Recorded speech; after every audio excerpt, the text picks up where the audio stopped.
Good afternoon, good afternoon. This is the Talk of Chicago, 1690 WVON. I'm Cliff Kelly. It's Hump Day, midweek Wednesday, November 28th. We are on iHeartRadio. All you need to do is download the app to your smartphone or tablet and take us with you wherever. You can go to WVON.com. You can call us direct, 773-591-1690. And, of course, you can get social, Facebook, Twitter, and Instagram. Well, I want to tell you, this is going to be very interesting for a lot of people. One of my favorite football players, Adrian Peterson, has, with the NFL, of course, has really sparked a debate after admitting that he still beats his son with a switch. You know, this had come out before he said he uses this as a form of discipline. According to a Bleacher Report in 2014, the NFL player was reported to authorities after he used a thin tree branch, often referred to in Southern circles as a switch, on his child, which left marks that were later discovered by a doctor. So as a result of the physician's allegations, Peterson was suspended from playing for the Minnesota Vikings during the investigation. Now, even after accepting a plea deal, Peterson didn't return to the team, but said he felt remorseful for leaving marks on his son and vowed to never use corporal punishment as a parenting technique ever again. Now, accepted now that he was picked up by the Washington Redskins and no longer facing public scrutiny, it appears that the star running back has regressed to his old ways. In an interview with the Bleacher Report, the Redskins running back confesses he still occasionally reaches for a switch in his household. Quote, 9 times out of 10, I don't use a switch, end quote. He clarifies. That's not the case. And he says, my kids are different, end quote. Peterson explained, quote, they have my blood in them. They have my genes in them. It's crazy when you think about it, but for me, it's not. We are pleased to have an expert on this issue. If anybody talks about this and they go online or go to the medical books or whatever, they will hear the name Dr. Stacey Patton, who is an award-winning author, journalist, and child advocate. Her reporting on issues of child welfare, race relations, and higher education has appeared in the New York Times, the Washington Post, the Baltimore Sun, even Al Jazeera, and I could go on, and we are so pleased to have the doctor with us. Dr. Patton, thank you for joining us today. Hey, thank you so much for having me, Cliff. It's appreciated. I tell you, and I'm a great fan, but I have to say this bothers me. Help me with this. This whole thing about child welfare, this is your thing. There's nobody who knows better than you on this issue. How do we start on this? On the issue of why so many black people think it's okay to beat their children? Exactly. Mm-hmm. So as I explained to a lot of folks who think that this is a uniquely black thing, that even it is something that we brought over from Africa with us, this is totally false. Currently in America, the majority of parents hit their children. It's an issue that a child rearing practice that crosses race, class, gender, marital status, region, religion. So this is an American thing. But when black people beat their kids, it is a byproduct of some long historical processes, namely colonialism, slavery, and our indoctrination into Western Christianity. When we look historically at pre-colonial West African cultures prior to their contact with white people, there is no record, no evidence that West Africans engaged in the ritualistic practice of beating their kids, partly because they weren't Christians, And they didn't believe that children were born in sin. They believed that children were born blessings, that they were reincarnated ancestors and gods and such. So they had a completely different value toward children's lives. So you would never hit your great-grandmother who is returned. You wouldn't strike a god. The Bang people never put babies on the floor because they considered them gods. The Nigerians named their children, their sons, Babatunde, father has returned, Yetunde, mother has returned. So it's a process of slavery and the devaluation of black bodies and use of black bodies as property for a profit during the enslavement process, which could not be successful without coercion and violence, that this type of violent child-rearing practice first got embedded into our culture. Doc, that is so interesting. It really is, Dr. Patton. And it makes so much sense, too, when you're talking about the naming and so forth, and the return of the ancestors. Yeah, that reincarnated ancestors. That makes a whole lot of sense. And I have to tell people, too, that the majority of the captives who were brought here through different parts of the diaspora were primarily young people, teenagers, adolescents. And so these were people who hadn't yet finished childhood themselves and hadn't yet had the opportunity, for the most part, to become parents. And so this notion that we brought it over from Africa is false. Had we all come from the same regions, spoke the same languages, came from the same cultures, held the same conceptions of childhood, and we all came here with a universal parenting blueprint for how to discipline children, and that went unbothered by white slave owners, then perhaps somebody could make that argument. But that's absolutely not what happened once we got here. What you say makes so much sense, because any of us, and I've been to Africa many times, and of course, hopefully most of us and those listening have certainly studied our history.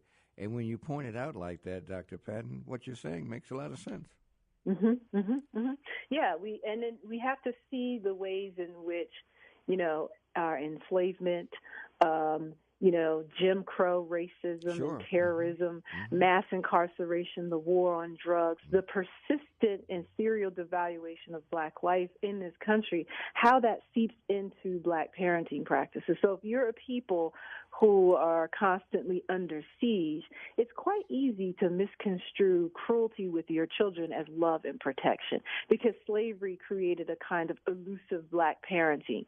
And, enslaved mothers and fathers felt and truly believed that a whipping from them was less harsh than from an overseer or a slave master, that a whooping during Jim Crow could save a child from being lynched or subjected to some other kind of violence.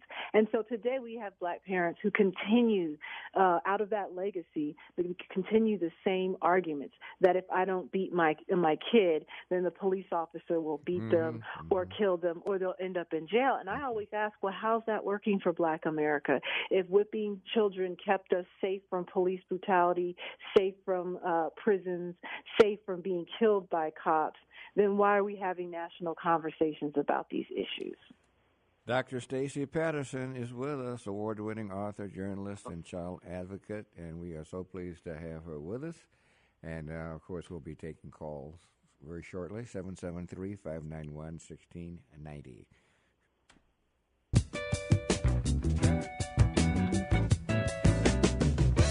It is 4:22 on the Talk of Chicago, 1690 WVON. We are continuing a very interesting conversation with Dr. Stacey Patton, who is an award-winning author, journalist, and child advocate. Her reporting on issues of child welfare, race relations, and higher education has appeared in many places, including the New York Times, the Washington Post, the Baltimore Sun, and even Al Jazeera, which is great.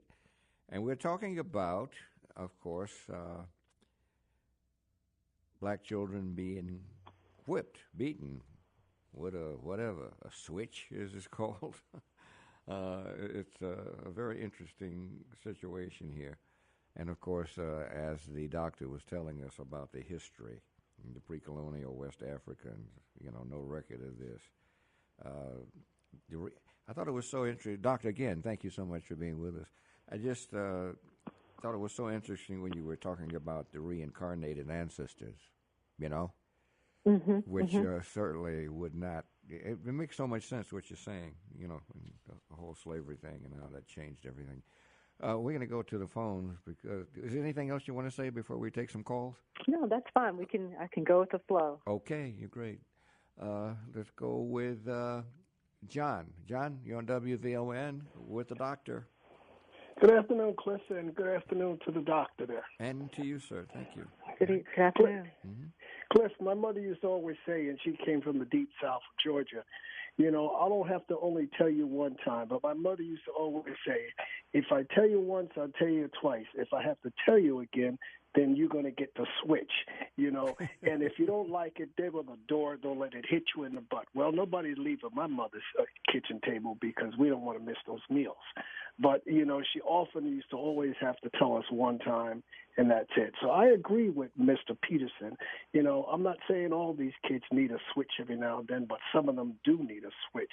And I think that's something I do agree with the doctor that historically I don't think there's anything in the archives that stated that you had to bring the kids up with the switch on the tribes back in Africa. Mm-hmm. But, some of these kids do need to switch. And as my mother used to say, if you go in school and tell, when you get home, you're going to get the switch again. Makes sense to me. I agree, Doc. That's a good thing.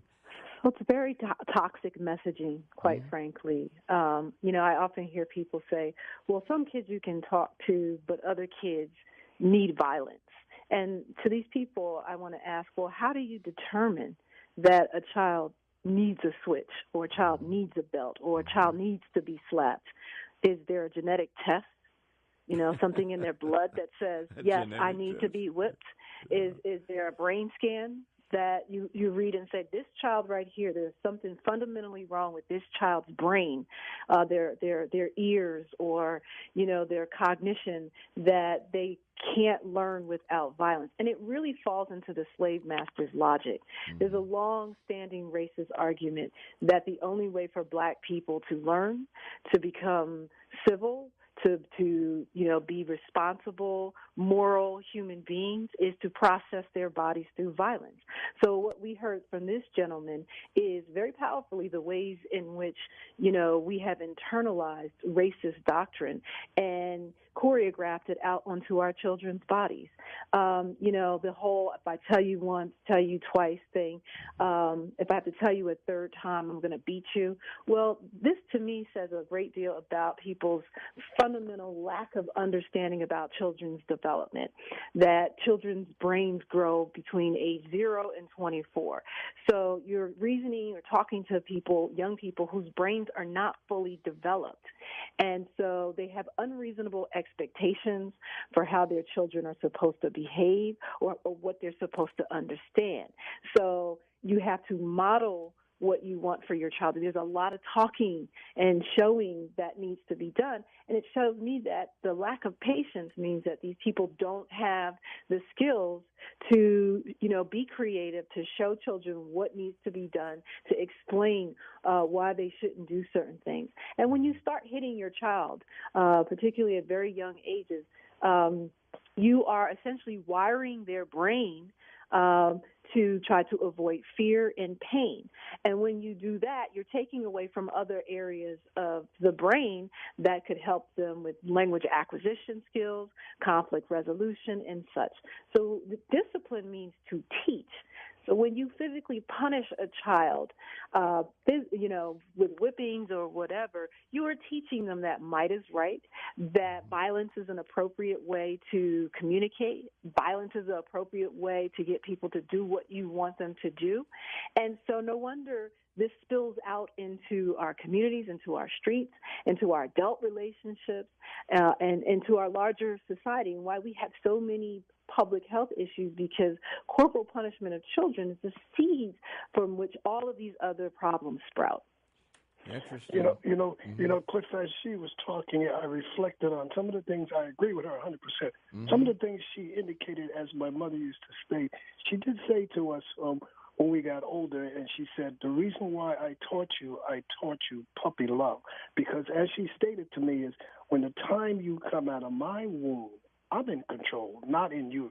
You're in control. But as you got older into high school, I pulled back. And she said, there's nothing else I can do is see if you fall. And I understood that, So I agree with some of the doctors' research. I think it falls into play as to my mother said, look at you now. Yeah. John, thank you so much. Doctor, this is extremely interesting. We've got a number of callers. And the one thing I want to say just before we go to the break, when you talk about, I have a saying that the human body is the only complex machine that can be totally reproduced by unskilled labor. And we see that quite often. I've been in 2 weddings, particularly when people in a wedding party were saying, gee, we hope they don't have children. So, but based on what you're saying, Dr. Patton, I think that you're saying that there is never an excuse for using. Absolutely not. And it's really disturbing that so many people use hitting and love in the same sentence. Okay. I beat you because I love you. I beat you because I want to protect you. And then we wonder why people grow up to, find themselves in dysfunctional relationships or can't control their, you can't regulate their emotions, or they're ready to fight. And the last thing I'll say to his point where he says, his mom says, well, look at you now. I hear so many black folks say, I'm the man or woman I am today because my mama whooped me. I have a job. Well, that's very basic. You should have a job. They'll say, I'm not in jail or I'm not dead. And I'm like, well, you have some very low standards and expectations for yourself. It falls right back into the slave master's logic that you would be nothing. You would have become nothing had someone not processed your body through violence. And this is, so powerfully, internalized racism at work. And it's sad to hear so many people believe this. We'll be back with Dr. Stacey Patton. All right, those of you on the line, we want to hear from you. We'll come back with more calls. Good afternoon. This is The Talk of Chicago, 1690 WVON. I'm Cliff Kelly. Midweek Hump Day, November the 28th. We are on iHeartRadio. All you need to do is download the app to your smartphone or tablet and take us with you wherever. You can go to WVON.com. You can call us direct, 773-591-1690. And you could get social, Facebook, Twitter, and Instagram. Dr. Stacey Patton, award-winning author, journalist, and child advocate, reporting on issues of child welfare, race relations, and higher education, has appeared everywhere, including even Al Jazeera, Washington Post, Baltimore Sun, New York Times. But we are talking about the situation with Adrian Peterson. Many of you remember that, charged with child abuse. Great running back. And we'll pass that now. I want to get right back to some calls because the doctor has really just put it out there. You shouldn't be abusing your children. It's as simple as that, right, Doc? Shouldn't hit them at all. Shouldn't hit them at all. That's what I wanted. Nope. That's what I thought. And I thank you so much for being with us. Okay. Yes. Thanks. All right. Okay. We're going right back to the callers. Sheila, hi. You're up next. Thanks for holding. Hello. Hi, Sheila. Go right ahead. Hey, Governor and guest. Thank you. Hi there. I am right with you. I do not. I had 4 children. My baby boy is 28. I had 3 boys and 1 girl. I whooped the first 2. It's almost 10 years between my eldest son and my baby boy. I whooped the first 2, Cliff, and I'm gonna tell you something. I didn't whoop those other last 2. I don't know why I whooped my kids. I would suggest nobody whoop their kids. Read how to make a slave, the Willie Lynch papers. Read that, and you shouldn't whoop your kids. I don't see any purpose in it, just to make them mad and angry. Okay. Doc? Yes, I love it. This is what I love to hear. Mm-hmm. I often hear a lot of people say, I was whooped and I turned out fine. and they plan to repeat the cycle with their own children. But I say the only people who were whooped and really turned out fine, they end up sounding like this woman who just called in to say, you know what, I got some information, I know better, and now I'm going to do better. And she changed the behavior. She broke the cycle with her two younger kids. And so those are the people who really turned out fine, the ones who stopped this, extending the lash by, being violent with their children. Let's go to Elizabeth. Elizabeth, you're on WVON with Dr. Patton. Oh, hey, Cliff. How are you? Fine. And hello to your guest. Can you hear me? Hello. Yes. Yes. Oh, well, I was just listening to the doctor theory about disciplining your children. Well, I must say that coming up, my mother had 4 children, and she didn't discipline us a lot, but when we needed it, when she thought we needed it, she did not spare the rod, and neither did I with my child. I didn't, use switches or anything like that, but I did spank him. And I also gave him his telephone to call the police because I was willing to go to jail for, discipline him because of providing for him and giving him the things that he needed. So I would hand him the telephone to call the police because I was willing to get locked up for disciplining him. And about this theory about slavery, this all comes from slavery theories about slavery beatings. But what can you say about white children that's being abused? White Caucasian people abuse their children, I think, far more than African American children. I'm also a former preschool teacher, and trust me, a lot of the Caucasian children, we saw a lot more abusing on them after the weekend coming into the school that we had to question other than African American children. So what do we say about Caucasians who really, we can visibly see, I used to see marks on them that has to be questioned. So right. I'd just like the doctor to answer that. Thank you so much. Sure. Yeah, that's a good question. Ahead. Thank you, Elizabeth. Yeah. As I said earlier in this conversation, that hitting children is not the sole province of African Americans, that this type of punishment and more severe forms of abuse spans across race and class lines. But there is a different kind of historical specificity to the problem when we talk about it within African American communities. In terms of the data, so yes, she's absolutely right that white people abuse their kids, but they actually hide it better. Black people tend to be much more public about it, beating their kids in parking lots, in grocery stores, picking up cell phones and recording themselves, beating their kids and posting it on social media for millions of people to watch. And then when we look at the statistics show that black children are actually 3 times more likely to be physically abused or killed as a result of physical punishment than all other racial groups in this country. African Americans kill an average of 360 children a year. 360 children a year. Again, that rate is 3 times higher than it is for all other racial groups. Our parents are much more likely to be criminalized for it, so going to jail and being prosecuted for child abuse. Our children are more likely to be placed into foster care because of accusations of unsubstantiated child abuse. And our kids stay in foster care longer, which then puts them at risk for the foster care to prison pipeline and really bad outcomes, and also being given psychotropic medications. So the risks are different for black children. The drivers are different for why black people beat their kids. And the consequences are much more dire within our communities. So, yes, white people do this. And I even say in my book, Spare the Kids, Why Whooping Children Won't Save Black America, I say that when we start talking about hitting children in black communities, we don't begin the discussion with black people.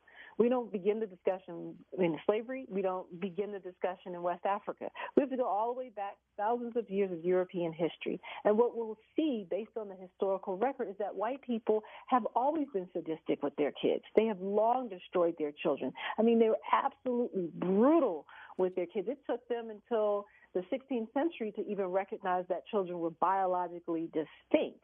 And so they had centuries and centuries and generations of people who were brought up and being traumatized and tortured by their parents. And they brought those traumas and tortures across, their traumas across the Atlantic Ocean and into other cultures and countries that they colonized and demonized and killed. I mean, so this has always been a core feature of white culture. With African Americans and indigenous people and other people on the receiving end of colonization and slavery, this just was not a core feature of how we raise children. All right. Dr. Stacey Patton is with us, and we'll take a break, and we'll come back with more of your calls. And it is 4:52. We continue with Dr. Stacey Patton. Great conversations going here, Doc. Thank you so much for being with us. Thank you. Absolutely. Let's, of course, take another call for the doctor. We are going to Sherry. Is that you, Sherry? Yes, sir. Yeah, Sherry. Thank you for calling. Go right ahead. Mm-hmm. Okay, I first would like to say I love everyone that's on the panel, that you, everyone, okay? And I just love everybody. And I love you too, sister. And, sometimes we make statements that we can all agree sometimes, and then sometimes we can disagree.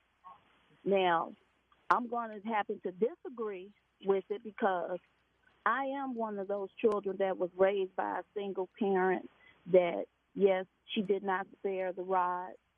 You know what I'm saying? And I felt like it didn't hurt me any. And once again, I raised my own children by the rod as well. Now, where I disagree with you at the way children turn out nowadays, they didn't turn out this way because, they got abused or they got beaten and all that stuff. It's because of the drugs. They use drugs, their parents use drugs, and then when they go to chastise the children, the parent may be stressed out from lack of money, lack of whatever is ailing her. That's where the problem comes in, and the abuse comes in with it. But when you use terms like the beatings and things like that, no, it's a certain way you are to chastise your child in order for them to understand. Now, I never beat my children. I may have given them a spanking or something like that, but a beating and a spanking is totally different. Now, when you look at a beating, that to me, yes, that's slave mentality. Okay, sure. We got to let Dr. Patton respond. I'm gonna make it quick.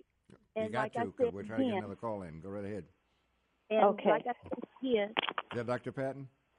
Yes. Mm-hmm. So just to address a few things, I always hear people say there's a difference between spanking and beating a kid.